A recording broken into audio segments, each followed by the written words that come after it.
Cheerio. I fooled you, didn't I? You thought I was British.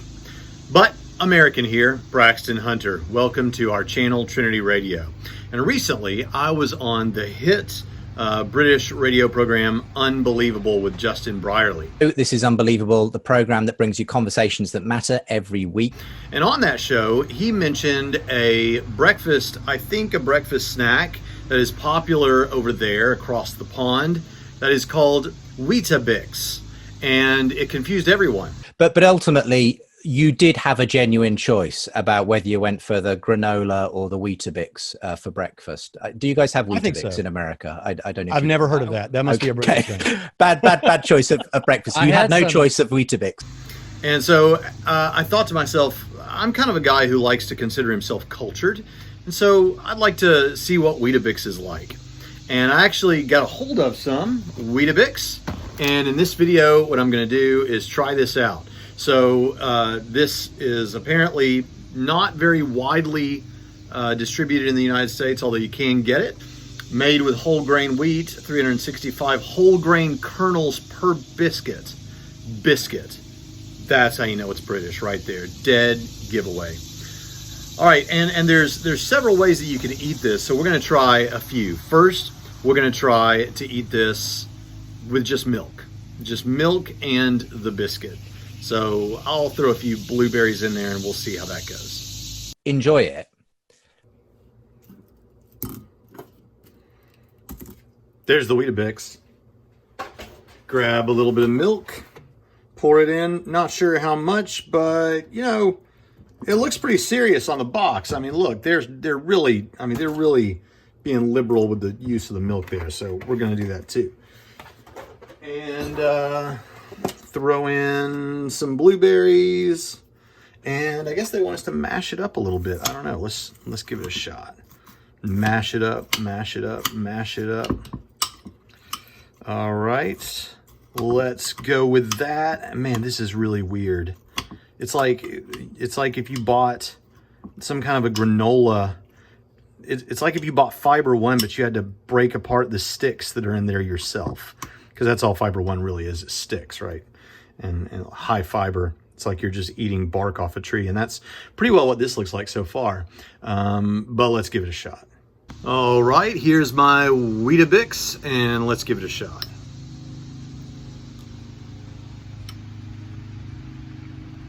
Enjoy it. I mean, we can't choose. We either do enjoy it or we don't enjoy it. It's not like we do have a choice if determinism is true. It's the consistency is fine. Enjoy it. What's throwing me off a little bit is my 12-year-old daughter. She took a bite and she said it tasted something like, she said it had a hint of like something seafood like. And I'm not detecting that myself.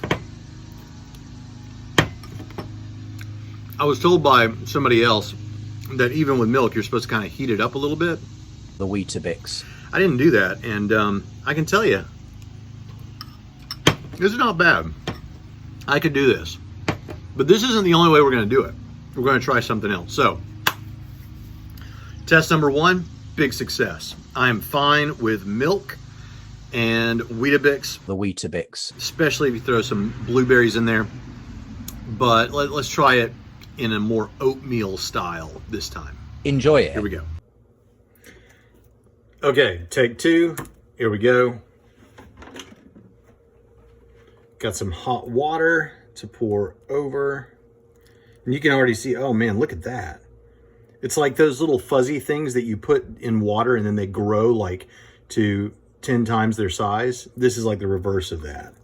There it goes. I'm just doing 1 this time because there's really not, I don't want to waste my Weetabix, man.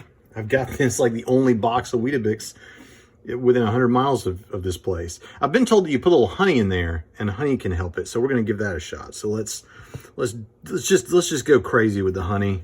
Okay. And then we're going to, as we did before, mix it up a bit and we'll see what happens. This is the first cooking sort of show I've ever made. So let me know in the comments if you think it's working out. Okay, I have to admit, I may have gone a little crazy with the water. I mean, that is really loose, but we're gonna give it a shot anyway, make sure that it's stirred up good, and let's get us a good bite. I mean, oh man.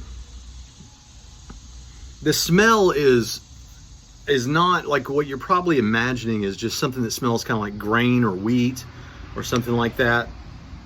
There's something else going on here. And I have to say, after I took the first bite of the milk cereal kind of approach to it, the aftertaste, like 5 minutes after, is there is something fishy there. There is something that has a fishy flavor.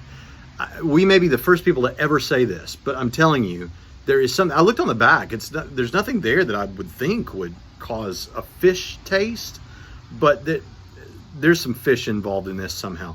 All right, here we go. We're going to give this a shot.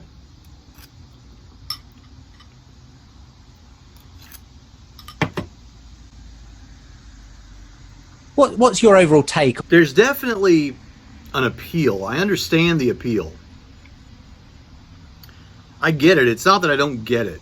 It's just that something's off. Now, here's the thing with these cross-cultural sort of food items. I have learned that sometimes you got to give it a few weeks, or at least a few days in a new culture with new food, and then it kind of clicks for you. This is not entirely clicking for me. It's not clicking. It's maybe a half click. I'll give it a half click. But now we're going to do it the last way, the way that I've been told that you're supposed to do this. And there's even a video out there where someone illustrates that this is actually considered by many the proper way to eat a Weetabix.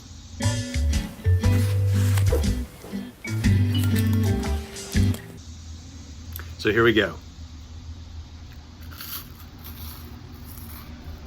Enjoy it. What unbelievable.